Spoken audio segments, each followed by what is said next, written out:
Hi, I'm Juan Arango from Exit Ventures.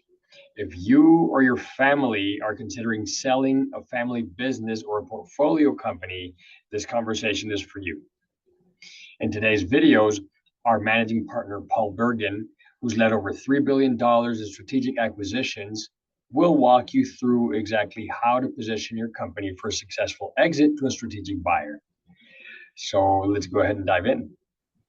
Um, One thing is that you need to understand that there's often a conflict of interest between you and your advisors. And you probably know this, you've probably seen this before, but bankers will often tell the owner of a business, I can get you the shortest auction timeline possible. I can get this done in 2 months, start to finish. I'm going to get you a 2 month process.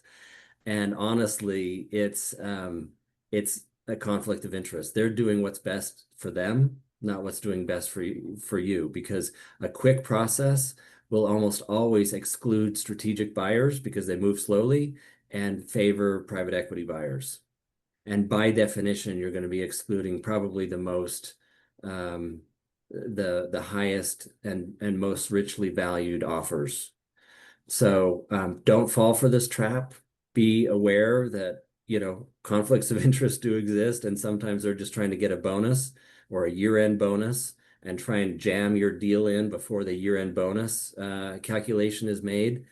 I've seen it before. It's unfortunate, but it is what it is. So be flexible. Don't exclude buyers due to a short auction timeline.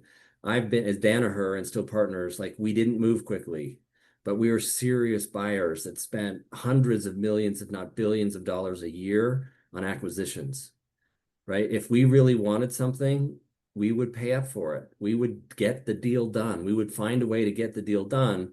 But if a banker said, hey, you're moving too slowly, if you can't make this timeline, you're out, we were excluded.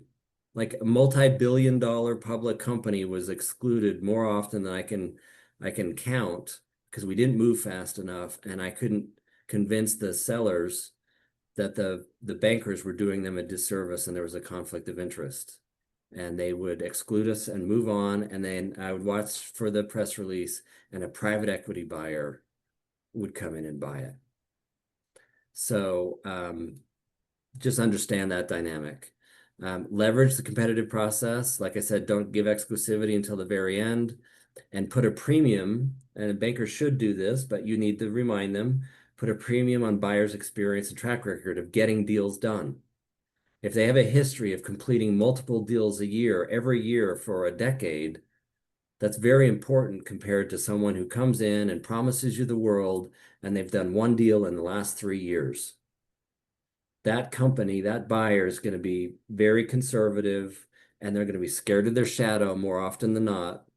And they're often not going to find a way to get a deal done. They're probably going to find a way to walk away from a deal because they don't have the experience to gauge what's important and what's not.